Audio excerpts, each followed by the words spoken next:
नमस्कार दोस्तों, स्वागत है आप सभी का अपने आल एग्जाम सेंटर में। दोस्तों, बिहार जीविका परीक्षा 2025 का सब्जेक्ट नॉलेज का मॉडल पेपर 4 है। 3 तक हम लोग कर चुके हैं। आप नहीं देखे हैं तो चैनल पे जाके देख सकते हैं। इसके साथ ही आपकी 50 नंबर की क्लास जिसमें आपका करंट अफेयर्स, रीजनिंग, मैथ और कंप्यूटर के प्रश्न भी करवाए जा रहे हैं, तो आप उसको भी वहां से देख सकते हैं। तो जो ये सब्जेक्ट नॉलेज है ये केवल कम्युनिटी कोऑर्डिनेटर और एरिया कोऑर्डिनेटर के लिए है, और वो 50 नंबर आप सबके सभी पोस्ट के लिए है, उसे सभी देख सकते हैं। तो पढ़ना वैसे ही जैसे सिलेबस में दिया गया है। तो चलिए बिना देरी के शुरू करते हैं पहले प्रश्न से, और बताने की कोशिश करिएगा कि आप सबको पहले से कितने प्रश्न पता थे। टोटल आज आपको करवाया जाएगा 22 प्रश्न। टोटल करवाए जाएंगे 22 प्रश्न। पहला प्रश्न क्या दिया गया है, जीविका किसके अंतर्गत कार्यरत है, बताइए। राइट आंसर क्या हो जाएगा, जिसमें से आपको 2 से 3 प्रश्न ऐसे मिलेंगे जो कि हमने पहले पढ़ा चुका हूं, और वो भी आपको इसमें दिया गया है ताकि आपका रिवीजन हो सके। तो पहला प्रश्न का उत्तर क्या हो जाएगा, तो BRLPS ऑप्शन बी इसका बिल्कुल राइट आंसर हो जाएगा। अब हम देखेंगे दूसरा प्रश्न, जीविका परियोजना की शुरुआत बिहार में कब हुई थी। 2005, 6, 7, 8, कई लोग 2006 को भी बताते हैं, लेकिन राइट आंसर आपका होगा 2007। जब भी आए आपको टिक मारना है किस पे, 2007 पे। आगे बढ़ते हैं इसी के साथ अगले प्रश्न की ओर। अगला प्रश्न है, FHG का पूर्ण रूप क्या है। ये आपका सिलेबस का प्रश्न है, किसके, कम्युनिटी कोऑर्डिनेटर और एरिया कोऑर्डिनेटर के, क्योंकि उसमें आपका FHG पूछेगा, VO पूछेगा, CLF पूछेगा। ये तीनों आपके सिलेबस के अंतर्गत दिए गए हैं। तो इसका राइट आंसर क्या हो जाएगा, FHG का पूर्ण रूप क्या हो जाएगा, सेल्फ हेल्प ग्रुप। बताइए क्या हो जाएगा, राइट आंसर क्या हो जाएगा, सेल्फ हेल्प ग्रुप या कुछ और होगा। तो क्या होगा, सेल्फ हेल्प ग्रुप ही होगा। ऑप्शन बी इसका बिल्कुल करेक्ट आंसर हो जाएगा। आगे बढ़ते हैं अगले प्रश्न की ओर। अगला प्रश्न क्या दिया गया है, जीविका परियोजना का मुख्य उद्देश्य है, बताइए। जीविका परियोजना का मुख्य उद्देश्य क्या है, महिला सशक्तिकरण। ऑप्शन ए इसका बिल्कुल राइट आंसर हो जाएगा। आगे बढ़ते हैं अगले प्रश्न की ओर। FHG कितने स्तर पर गठित होता है, बताइए। राइट आंसर क्या हो जाएगा, FHG कितने स्तर पर गठित होता है, तो ग्राम स्तर पर। ऑप्शन ए इसका बिल्कुल राइट आंसर हो जाएगा। अगला प्रश्न दिया गया है, CRP का पूरा नाम क्या होगा। CRP का फुल फॉर्म पूछा जा रहा है, तो CRP का फुल फॉर्म क्या हो जाएगा, community resource person. Option A इसका बिल्कुल राइट हो जाएगा, कम्युनिटी रिसोर्स पर्सन। अगला प्रश्न देखेंगे, दिया गया है CLF का अर्थ पूछा जा रहा है। ये भी आपके सिलेबस का ही प्रश्न है। CLF, तो CLF का अर्थ क्या होता है, cluster level federation. Option A इसका बिल्कुल राइट आंसर हो जाएगा। आगे बढ़ते हैं अगले प्रश्न की ओर। अगला प्रश्न है, FHG महिलाओं को किस प्रकार की सुविधा दी जाती है, बताइए। किस प्रकार की सुविधा दी जाती है, तो ऋण दिया जाता है, प्रशिक्षण दिया जाता है, आजीविका संसाधन दिया जाता है, यानी ऑप्शन डी आप सबका बिल्कुल राइट हो जाएगा। आगे बढ़ते हैं अगले प्रश्न की ओर। अगला प्रश्न है, बिहार जीविका परियोजना में लखपति दीदी पहल का न्यूनतम आय लक्ष्य कितना है, कितना रखा गया है, तो कितना रखा गया है, 1 लाख रुपए। ऑप्शन ए बी इसका बिल्कुल राइट हो जाएगा। Option B is the right answer.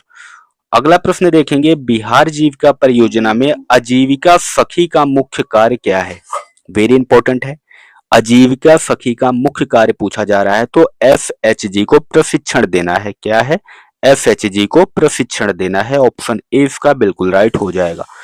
अगला प्रश्न देखेंगे, बिहार जीविका परियोजना में कितने FHG को 2025 तक गठित करने का लक्ष्य है, बताइए। वेरी वेरी इंपॉर्टेंट प्रश्न हो जाता है।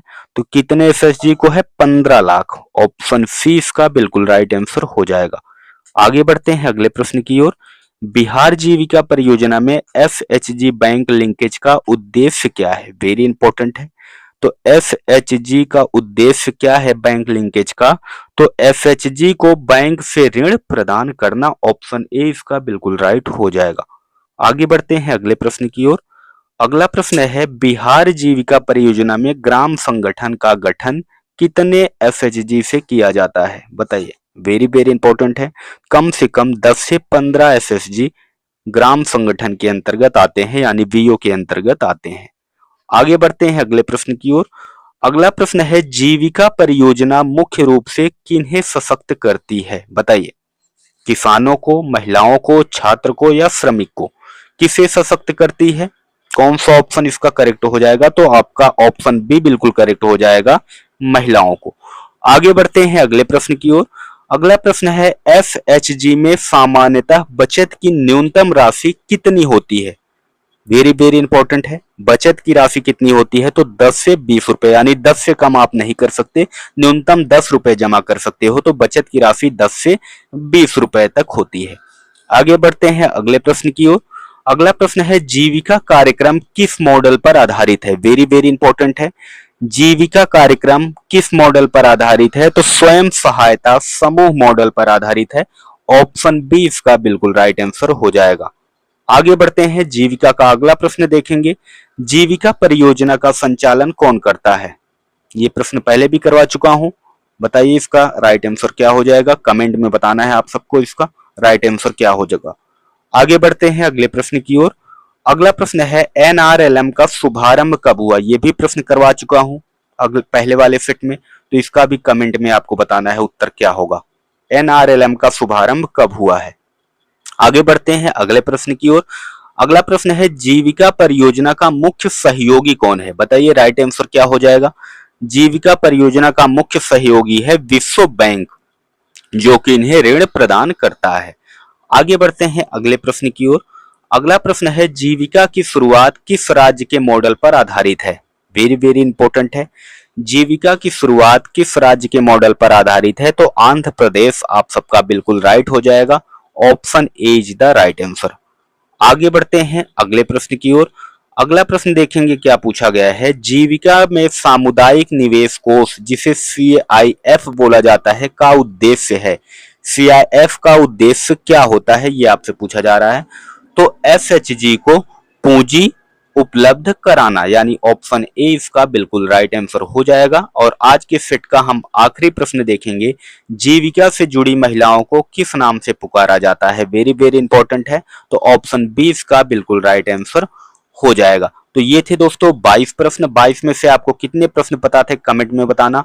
वीडियो कैसी लगी वो भी कमेंट करना। यदि अच्छी लगी हो तो चैनल को सब्सक्राइब करना, बेल आइकन की घंटी को दबाना, ताकि इसका नोटिफिकेशन आप तक आसानी से पहुंच जाए। इसके साथ ही आपकी 50 नंबर की क्लास हो चुकी है, जो कि कॉमन है, सभी पोस्ट के लिए है, तो आप वो भी वीडियो देख सकते हो। इसके साथ ही आपकी बिहार एसएससी परिचारी की मॉडल पेपर शुरू है, तो यदि आप बिहार एसएससी परिचारी का फॉर्म फिलअप किए हैं तो वो भी क्लास आप यहां से देख सकते हैं, उसका भी प्रैक्टिस सेट दे सकते हैं।